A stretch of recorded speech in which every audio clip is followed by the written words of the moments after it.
నమస్తే, welcome to ARK TV. నేను మీ ఆద్య. ఇంట్లో ఈ 4 సంకేతాలు కనిపిస్తే చెడు సమయం రానుంది. అప్రమత్తంగా ఉండమని హెచ్చరిక అన్న చాణక్య జీవితంలో సుఖ సంతోషాలు ఉండాలంటే అనేక విషయాలను అనుసరించాల్సి ఉంటుంది. ఆచార్య చాణక్యుడి ప్రకారం జీవితం సంతోషంగా సాగాలంటే ప్రతి ఒక్కరూ గుర్తుంచుకోవాల్సిన అనేక విషయాలు ఉన్నాయి. ఎవరైనా సరే ఈ 4 విషయాలు పాటించకపోతే మంచి సమయాలు సైతం చెడుగా ఎప్పుడు మారతాయో కూడా మనిషి గ్రహించలేడు. చాణక్య నీతి ప్రకారం ఇంట్లో కనిపించే కొన్ని సంకేతాలు ఆ ఇంట్లో రాబోయే సమయం గురించి సూచిస్తున్నాయి.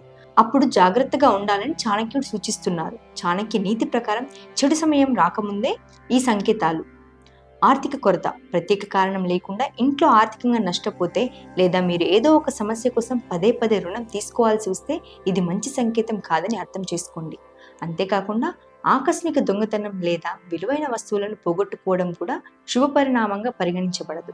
ప్రతికూలత, అసమ్మతి. చాణక్య నీతి ప్రకారం తరచుగా తగాదాలు, ఇంట్లో ఉద్రిక్త వాతావరణం ఏర్పడితే ఆ వ్యక్తికి చెడు సమయానికి సూచన. భవిష్యత్తులో కొంత సంక్షోభం ఏర్పడే అవకాశం ఉంది. ఎండిన తులసి మొక్క. చాణక్య నీతి ప్రకారం ఇంట్లో తులసి మొక్క అకస్మాత్తుగా ఎండిపోవడం మొదలు పెడితే రాబోయే ఆర్థిక సంక్షోభాన్ని సూచిస్తుంది. డబ్బు సంబంధిత సమస్యలు భవిష్యత్తులో మిమ్మల్ని ఇబ్బంది పెట్టగలవని ఇది ముందస్తు సూచన. పూజ చేయని ఇల్లు.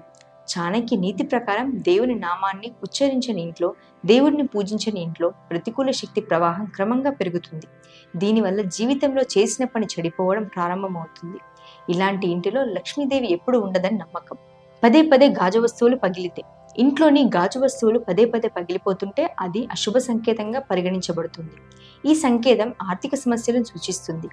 అద్దం పగిలిన ఇంటికి పెద్ద ఇబ్బంది రాబోతుందని కూడా నమ్మకం. కనుక విరిగిన గాజు వస్తువులను ఇంటి నుండి తీసివేయండి. మా వీడియోస్ కనుక మీకు నచ్చినట్టయితే లైక్ చేయండి, షేర్ చేయండి, అలాగే కమెంట్ చేయండి. And do subscribe to ARK TV ET.